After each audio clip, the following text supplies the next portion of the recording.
வணக்கம் மக்களே. சௌராஷ்டிரா மக்களோட ஆதரவு யாருக்கு? பாஜகவுக்கு ஷாக் கொடுக்கும் தாவேகா. விஜயால மதுரையில ஏற்பட போகும் மாற்றம், இத பத்தி தான் இந்த வீடியோல பார்க்க போறோம். சட்டமன்ற தேர்தலுக்கு இன்னும் 10 மாசமே இருக்கக்கூடிய நிலையில அனைத்து கட்சிகளும் தீவிரமான தேர்தல் பணிகளை மேற்கொண்டு வந்துட்டு இருக்காங்க. அந்த வகையில இந்த முறை மதுரை மாவட்டம் அனைத்து கட்சிகளோட முக்கிய குறியாவே இருக்குது. கடந்த 20 ஆண்டுகளாகவே மதுரை மாவட்டம் அதிமுகவோட கோட்டையா இருந்து வரக்கூடிய நிலையில அதனை முழுமையாக பிடிக்க திமுக தீவிரம் காட்டி வந்துட்டு இருக்காங்க. அதே மாதிரி கடந்த தேர்தல்ல பாஜக மதுரை மாவட்டத்துல கணிசமான வாக்குகளை பெற்று 2வது இடத்துக்கு முன்னேறி இருக்காங்க. இது அதிமுகவுக்கு அதிர்ச்சி ஏற்படுத்துச்சு. இதனால பாஜகவினர் மதுரை மாவட்டத்துக்கு அப்படின்னு சிறப்பு கவனம் கொடுத்து வந்துட்டு இருக்காங்க. அதற்கேற்ப முருகன் மாநாடு, அமித்ஷா வருகை, மதுரை பொதுக்கூட்டம் இப்படின்னு பாஜக அடுத்தடுத்து தீவிரம் காட்டி வந்துட்டு இருக்காங்க. அதே மாதிரி திருப்பரங்குன்றம் விவகாரத்தை பாஜக திரும்பவும் கையில எடுப்பாங்க அப்படின்னு எதிர்பார்க்கப்படுது. மதுரை வந்த அமித்ஷா மதுரையில 3 தொகுதிகள்ல போட்டியிட வாய்ப்பு இருக்கிறதா சொல்லியிருந்தாரு. அந்த தொகுதி நிர்வாகிகளோட ஆலோசனை நடத்தியதாகவும் சொல்லப்படுது. மதுரை கிழக்கு, மதுரை மேற்கு மற்றும் மதுரை தெற்கு ஆகிய 3 தொகுதிகளை பாஜக குறி வச்சிருக்காங்களாம். குறிப்பா மதுரை தெற்கு மற்றும் மதுரை மேற்கு பகுதிகளை பாஜக குறி வச்சிருக்காங்க. இதுக்கு முக்கிய காரணம் சௌராஷ்டிரா மொழி பேசும் மக்கள் அங்க ரொம்ப அதிகமா இருக்காங்க அப்படின்றதுனாலதான். பாஜக தொடக்கம் முதலே சௌராஷ்டிரா மக்கள் மத்தியில மிகப்பெரிய ஆதரவு இருக்குது.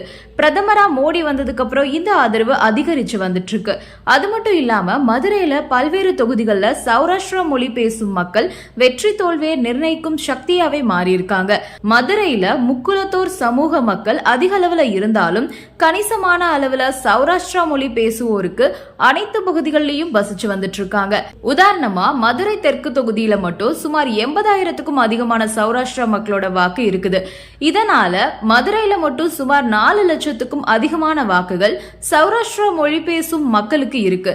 இதன் காரணமாகவே 2011, 2016 மற்றும் 2021 ஆகிய தேர்தல்ல அதிமுக தரப்புல சௌராஷ்டிரா சமூகத்தை சேர்ந்த SS சரவணன் வேட்பாளர் நிறுத்தப்பட்டாரு. அது மாதிரி திமுக தரப்புலையும் பாலச்சந்தர் அப்படின்றவர் வேட்பாளரா போட்டியிடப்பட்டிருந்தாரு.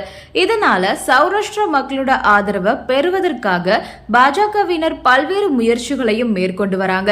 ஆனா பாஜகவோட முயற்சிகளுக்கு இந்த முறை நடிகர் விஜய் தொடங்கி இருக்கக்கூடிய தமிழக வெற்றி கழகம் மிகப்பெரிய சிக்கலா மாறி இருக்கு.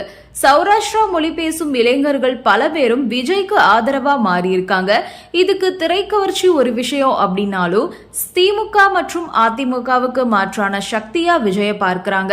அது மட்டும் இல்லாம திமுக மற்றும் அதிமுகவுல போதுமான முக்கியத்துவம் தங்களுக்கு அளிக்கப்படுறதில்ல அப்படின்னு சௌராஷ்டிரா இளைஞர்கள் கருதுறாங்களாமா. இதனால தாவேகால தங்களை இணைச்சுக்கிட்டு பணிகளை மேற்கொண்டு வந்துட்டு இருக்காங்க. அண்மையில வெளியான தாவேகா ஐடி விங் நிர்வாகிகள் பட்டியலையுமே கூட சௌராஷ்டிரா சமூக இளைஞர்களுக்கு முக்கியத்துவம் அளிக்கப்பட்டு இருக்கிறதா சொல்லப்படுது. அதே மாதிரி பெண்கள் மத்தியிலுமே விஜய்க்கு மிகப்பெரிய வரவேற்பு இருக்கிறதால பாஜகவோட வாக்குகளை விஜய் துண்டாக்குவாரு அப்படின்னு தான் எதிர்பார்க்கப்படுது. அதே மாதிரி மதுரை பாஜகவுல சௌராஷ்டிரா மக்களோட வாக்குகளை பெற்றாலும் முக்குலத்தூர் சமூக மக்களோட வாக்குகளை பெறும் அளவுக்கு நட்சத்திர தலைவர்கள் இல்லை அப்படின்னு பார்க்கப்படுது. பாஜக பொதுச் செயலாளர் ராம சீனிவாசன் பிரபலமானவரா இருந்தாலுமே முக்குலத்தூர் சமூக மக்கள் ஆதரவு இருக்குமா அப்படின்ற குழப்பம் இருந்து வருது. இதனால தாவேகா தலைவர் விஜய் பாஜகவுக்கு மிகப்பெரிய ஒரு தொந்தரவாவே இருக்காரு அப்படின்னு சொல்லலாம். நன்றி, வணக்கம்.